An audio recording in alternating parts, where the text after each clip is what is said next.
नमस्कार, India TV पर आपका स्वागत है। दोपहर के 2 बज चुके हैं और सीधे साकेत कोर्ट से लाइव बुलेटिन लेकर मैं गौनिका अरोड़ा हाजिर हूं और श्रद्धा मर्डर केस की पल पल की अपडेट हम आपको इंडिया टीवी पर दे रहे हैं कि किस तरीके से मर्डर की कड़ियों को जोड़ने के लिए दिल्ली पुलिस लगातार आफताब से पूछताछ कर रही है, लेकिन आफताब कई ऐसी चीजों को छुपाने की कोशिश कर रहा है जिसको लेकर दिल्ली पुलिस लगातार ये कोशिश कर रही है कि आफताब के मुंह से सच को उगलवाया जा सके।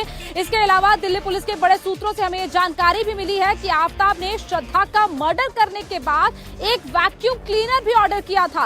वैक्यूम क्लीनर इसीलिए मंगवाया गया था क्योंकि श्रद्धा के मर्डर करने के बाद कई ऐसे खून के धब्बे, कई ऐसे स्पॉट उसके घर में, घर के फर्श पर, घर की दीवारों पर थे। उन्हीं को मिटाने के लिए आफताब ने उस वैक्यूम क्लीनर का इस्तेमाल किया ताकि उस वैक्यूम क्लीनर की मदद से हर सबूत को, हर निशान को मिटाया जा सके। वैक्यूम क्लीनर से पूरे घर को साफ किया गया। यही वजह है कि दिल्ली पुलिस को घर के अंदर तमाम सबूत ढूंढने में काफी मशक्कत करनी पड़ रही है।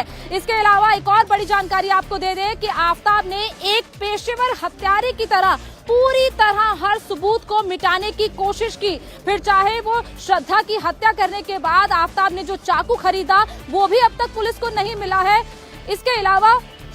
इसके अलावा श्रद्धा का मर्डर करने के बाद हर तरह से सबूत को, खून के धब्बों को मिटाने की कोशिश की। साथ ही साथ उसके कपड़ों को भी एक कचरे की गाड़ी में डंप कर दिया और इसके साथ साथ अभी तक वो हथियार भी पुलिस को नहीं मिला है। तो पूरी तरह पेशेवर हत्यारे की तरह आफताब ने इस पूरे मामले में सबूतों को मिटाने की कोशिश की है। इसके अलावा आपको एक और बड़ी जानकारी दे दें, एक और बड़ी ब्रेकिंग खबर इंडिया टीवी पर आपको बता रहे हैं कि आफताब ने 10 घंटे तक श्रद्धा की बॉडी को टुकड़ों में काटा। श्रद्धा की बॉडी को के टुकड़े किए, 35 टुकड़े उसने किए और उससे दौरान उसने बियर और सिगरेट पीते हुए इस शव को टुकड़ों में काटा।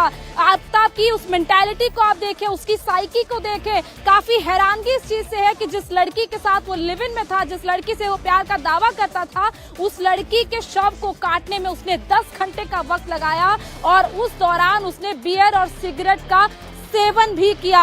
मर्डर के बाद मूवी देखी और उसके बाद आराम से चैन की नींद सो गया। इसके बारे में और जानकारी हम आपको देंगे। मेरे दोनों संवाददाता इस वक्त हमारे साथ जुड़ चुके हैं, अभय पराशर और सोनू।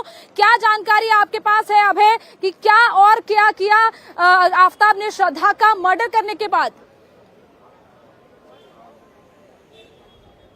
देखिए, एक बड़ी जानकारी यही निकलकर सामने आ रही है कि सबूतों को मिटाने के लिए काफी कोशिश की, काफी प्लानिंग की और उसने बाकायदा कई सारे क्राइम थ्रिलर जो हैं वो रात भर अलग अलग जो ओटीटी हैं उन पर देखे थे। यूट्यूब का उसने इस्तेमाल किया था और जो घर है जहां पर आफताब ने इस पूरी हत्याकांड को अंजाम दिया, घर के बाहर जहां से एक नए फ्रिज का जो पूरा का पूरा थर्माकोल मिला था, उसके साथ ही वहां पर एक नया पैकेट जो है वो वैक्यूम क्लीनर का वहां पर पैकेट मिला है, जिसके अंदर ये सबूत है कि उसने सबूतों को मिटाने के लिए एक वैक्यूम क्लीनर ऑर्डर किया था और उस वैक्यूम क्लीनर से उसने पूरी तरीके से घर के अंदर साफ सफाई की थी।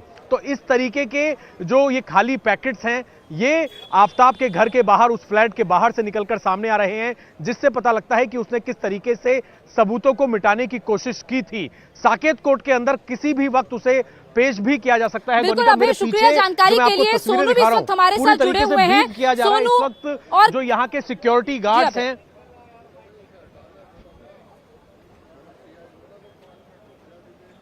बिल्कुल अभी मैं आपके पास वापस लौटूंगी, लेकिन कुमार सोनू भी इस वक्त हमारे साथ जुड़े हुए हैं जो ये बड़ी ब्रेकिंग खबर जिन्होंने हमें दी है कि किस तरीके से आफताब की साइकी के बाद को जो दर्शाती है कि आफताब आखिर किस तरीके से उसने श्रद्धा की बॉडी को टुकड़ों में काटा और उसके बाद कैसे सुकून से सो गया। Sonu, over to you.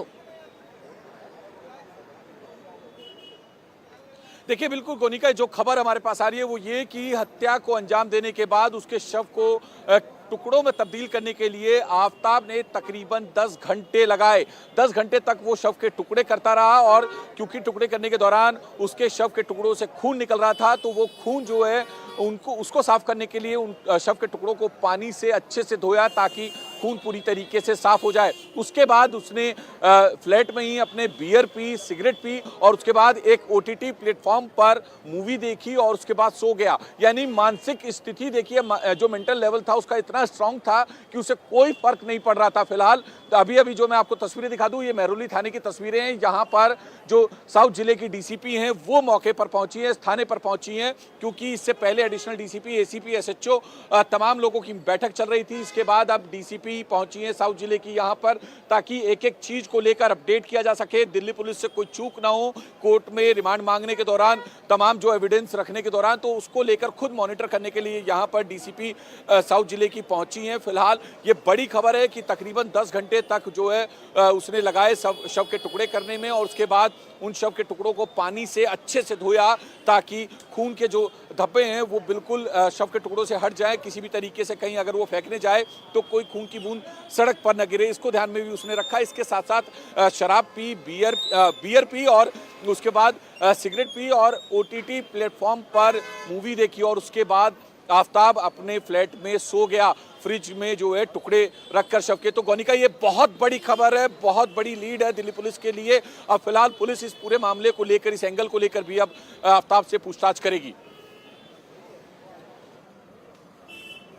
देखिए, बिल्कुल सोनू, शुक्रिया जानकारी के लिए कि हम देख रहे हैं कि किस तरीके से आफ्ताब ने पहले तो श्रद्धा का मर्डर किया और उसके बाद श्रद्धा का मर्डर करने के बाद उसके शव के साथ कैसी बेरहमी की, और बेरहमी करते हुए उसके हाथ भी नहीं कांपे कि जिस लड़की से वो प्यार करने का दावा करता है उस लड़की के साथ इस तरीके का सलूक किया। अब एक और बड़ी ब्रेकिंग खबर आपको बताते हैं। दिल्ली पुलिस के सूत्रों से हमें जानकारी मिली है कि आफ्ताब ने दिल्ली पुलिस के सामने ये कबूल किया है कि किस तरीके से उसकी बॉडी के साथ बर्बरता करने के बाद उसके जो सर है, उसके सर को आफ्ताब ने 3 दिन तक फ्रिज में रखा और 3 दिन तक फ्रिज में रखने के बाद मेहरौली के जंगल में ले गया। जंगल में जाकर उस सर को जलाने की कोशिश की, लेकिन क्योंकि फ्रिज में रखा हुआ वो सर था, उसे जलाने में वक्त लगा। जब सर नहीं जला तो उसने मिट्टी में उस सर को रगड़ा और उसके बाद उसे वहीं पर छोड़कर आ गया, इस इंटेंशन के साथ कि जानवर उस सर को खा लेंगे। अभय हमारे साथ जुड़े हुए हैं। अभय, क्या और जानकारी है इस खबर में?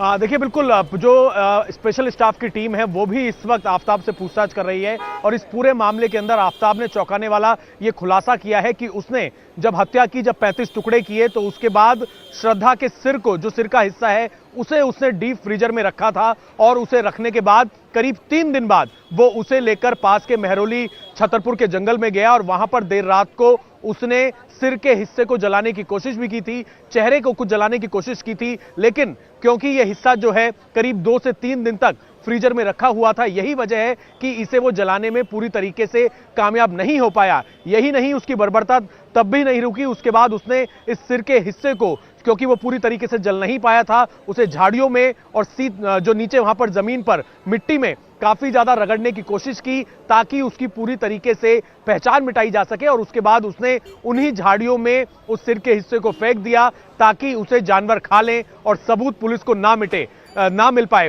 हालांकि जब पुलिस उस पूरे जंगल के अंदर लेकर आफ्ताब को पिछले कई दिनों से घूम रही है, सिर्फ और सिर्फ कुछ हड्डियां वहां पर बरामद जरूर हुई हैं, लेकिन क्या वो श्रद्धा की हैं, इसके लिए अभी फॉरेंसिक लैब के अंदर उन हड्डियों को भेजा गया है। लेकिन सिर जिसकी वो बात कर रहा है कि जंगल के अंदर उसने रात को जलाने की कोशिश की और फिर उसे फेंक दिया, अब तक वो सर पुलिस बरामद नहीं कर पाई है और उसके पीछे आफ्ताब लगातार पुलिस को बरगला रहा है। ये कह रहा है कि देर रात के अंदर वो जंगल की अलग अलग जगहों पर गया तो उसे वो लोकेशन ठीक तरीके से याद नहीं है और यही वजह है कि वो अपने बयान लगातार बदल रहा है। आज पुलिस की कोशिश यही है कि उसकी कस्टडी कुछ और दिन की मिल जाए ताकि पूरा जो सर्च ऑपरेशन है, क्योंकि अभी जो क्राइम के अंदर जो वेपन का इस्तेमाल किया गया है वो भी बरामद करना है और साथ ही श्रद्धा के सिर को भी बरामद करना है। इसी वजह से पुलिस उसकी कस्टडी लेना चाहती है।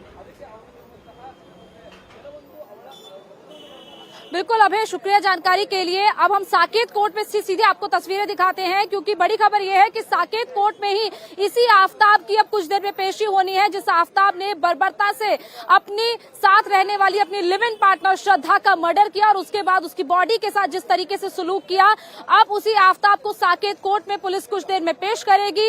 लगातार सुबह से हम यहाँ पर नजर बनाए हुए हैं। दरअसल नार्को टेस्ट के लिए भी पुलिस ने कोर्ट में एप्लीकेशन दिया हुआ है, क्योंकि आफ्ताब जिस तरीके से बयान बदल रहा है, जिस तरीके से वो पुलिस को गुमराह करने की कोशिश कर रहा है, उसके लिए पुलिस आफ्ताब का नार्को टेस्ट करना चाहती है, ताकि सारा सच सामने आ सके कि आफ्ताब जो भी कह रहा है क्या वो सच है या फिर वो सिर्फ और सिर्फ पुलिस से झूठ बोल रहा है, पुलिस को गलत बयान दे रहा है। और इसीलिए पुलिस नार्को टेस्ट के लिए भी कोर्ट से दोबारा से दरखास्त कर सकती है और हो सकता है कि आज जब रिमांड की मांग करे दिल्ली पुलिस साकेत कोर्ट के जज से, उस दौरान पुलिस को नार्को टेस्ट की इजाजत भी मिल सकती है। कोर्ट उस पर भी कोई फैसला ले सकती है, लेकिन जहां पर साकेत कोर्ट पर पूरे पुख्ता इंतजाम पुलिस ने कर दिए हैं, हर गेट पर पुलिस की तैनाती है और हो सकता है कि पब्लिक की नजर से बचाते हुए, वकीलों की नजर से बचाते हुए उसे चुपचाप कोर्ट रूम में पेश भी किया जा सके। साकेत कोर्ट से हम आपको लगातार जानकारी दे रहे हैं, लेकिन महरौली थाने से जहां से उसे लाया जाएगा साकेत कोर्ट में पेश करने के लिए, वहां पर कुमार सोनू है।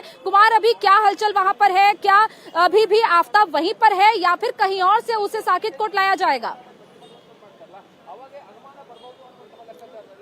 देखिए, इस वक्त जो है मैंने कहा कि जो महरौली थाना है यहाँ पर इलाके की डीसीपी पहुंची हैं। इससे पहले एडिशनल डीसीपी, एसीपी और एसएचओ पहुंचे थे, उनकी मीटिंग चल रही थी। अब उस मीटिंग को जो है चेयर करेंगी डीसीपी दक्षिण दिल्ली की। तो एक एक बारीक जो एविडेंस है उस पर नजर रखी जा रही है। क्या कुछ कोर्ट में बात करनी है, किस लेवल को लेकर बात करनी है, किस एंगल पर बात करनी है और क्या क्या पॉइंटर्स जो है कोर्ट के सामने रखने हैं, ताकि रिमांड जो है ज्यादा से ज्यादा दिनों की आफ्ताब की दिल्ली पुलिस को मिल सके। इसको लेकर जो है चर्चा चल रही है। फिलहाल कई बड़े टास्क हैं जो दिल्ली पुलिस को पूरे करने हैं। पहला, श्रद्धा का जो सिर है वो बरामद करना है, चाहे वो डिकम्पोज हो चुका हो। इसके अलावा वेपन जो है वो बरामद करना है, जो मर्डर ऑफ वेपन है वो बरामद करना है। इसके साथ श्रद्धा का मोबाइल, आफ्ताब का मोबाइल, ये तमाम चीजें जो है दिल्ली पुलिस को रिकवर करनी है। तो जिसके चलते आपको तस्वीर में एक बार फिर दिखा दूं अंदर की कि इस वक्त जो थाने का गेट है वो सुबह से बंद रखा गया है। किसी भी मीडिया कर्मी को अंदर जाने की इजाजत नहीं है और तमाम जो जिले के आला अधिकारी हैं वो इस वक्त थाने के अंदर मौजूद हैं और लगातार उनकी मीटिंग चल रही है। अभी जिले की डीसीपी भी पहुंची हैं यहाँ पर, ताकि किसी भी तरीके से कोई भी चूक दिल्ली पुलिस से ना हो, क्योंकि दिल्ली पुलिस के लिए एक साख का सवाल है इस केस को पूरी तरीके से सुलझाना, हर गुत्थी को सुलझाना, जो लगातार क्वेश्चन मार्क के साथ दिल्ली पुलिस के सामने खड़ी है। बिल्कुल सोनू, आपने दिखाया कि किस तरीके से महरौली थाने में हलचल है, वहां पर एक बड़ी मीटिंग चल रही है। लेकिन उसी बीच एक और बड़ी खबर आपको बताते हैं कि अब ये मामला कहीं ना कहीं त्रिलोकपुरी की उस घटना से भी जुड़ता हुआ दिख रहा है। दरअसल त्रिलोकपुरी में जून के महीने में एक कटा हुआ सर और कटे हुए हाथ मिले थे, लेकिन उसका आइडेंटिफिकेशन नहीं हो पाया था। वो किसका सर था, किसके हाथ थे, अभी तक इसके बारे में जानकारी पुलिस के हाथ नहीं लग पाई थी। लेकिन अब पूर्वी दिल्ली की पुलिस ने साउथ दिल्ली की पुलिस से ये जानकारी शेयर की है।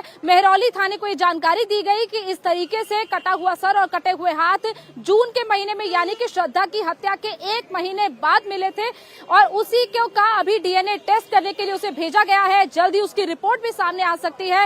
हो सकता है कि उसका इस केस से कोई लेना देना हो। दोनों जिलों की पुलिस आपस में लगातार संपर्क बनाए हुए है और जैसे ही इस केस के बारे में कोई और जानकारी सामने आएगी हम आपको लगातार जानकारी देंगे। लेकिन साकेत कोर्ट से ये लाइव कवरेज लगातार जारी है, जहां पर कुछ देर में आफ्ताब को जज के सामने पेश किया जाएगा और दिल्ली पुलिस हो सकता है कि 1 हफ्ते की रिमांड साकेत कोर्ट से मांगेगी। इंडिया टीवी हर वक्त हर जगह डाउनलोड करने के लिए सर्च करें India TV news Google play store या ऐप स्टोर पर।